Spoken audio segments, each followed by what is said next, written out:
Leader Islam, Officer Islam, Mupong Taupu, Pastor Islam, Kenjen Shu Mupu, Singchau Wanglam Balam, Christian Kada Mailan. Ini ibak hagi botawlak cia se tau yobe. Kagak moyang ki, kawang maibu gaya. Ada ibak mai bai, ejen bai. Tuman maksa kong kebu, mai au ku jene kawang pada menyong panang. Tawa adam ni gema punya mai yisin, tahu kong kebu mai sing ya lak jene tuman yubu ngau mai aga. Nanga Yesus Kristus nang gini ba, sa personal savior, sa nanga denglak nana.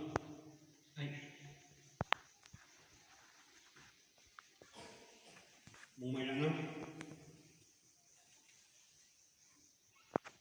Great Commission ning tempo ayong ma kawangan nang enam jangga missionary itu sau denglak jingna ada ni kuyang saya nama saya ya buno Sengia punca Umayanang limsi bubama nang sunu tailak noema taumen nang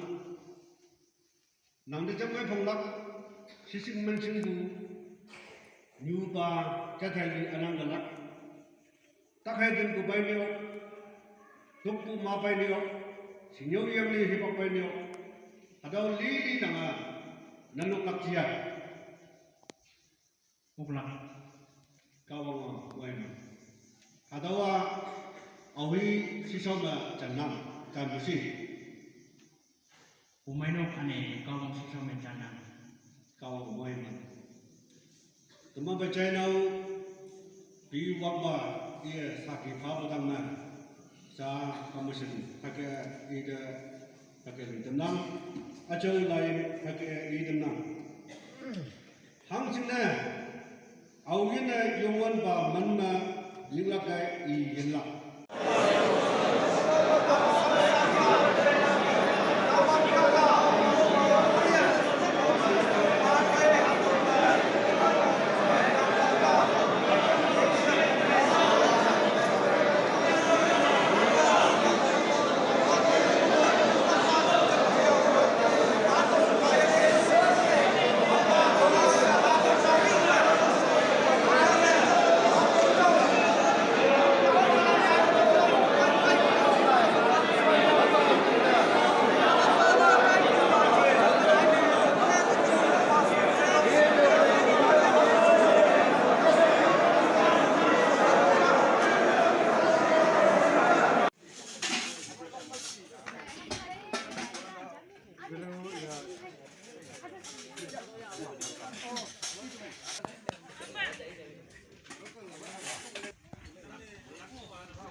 Boleh dong.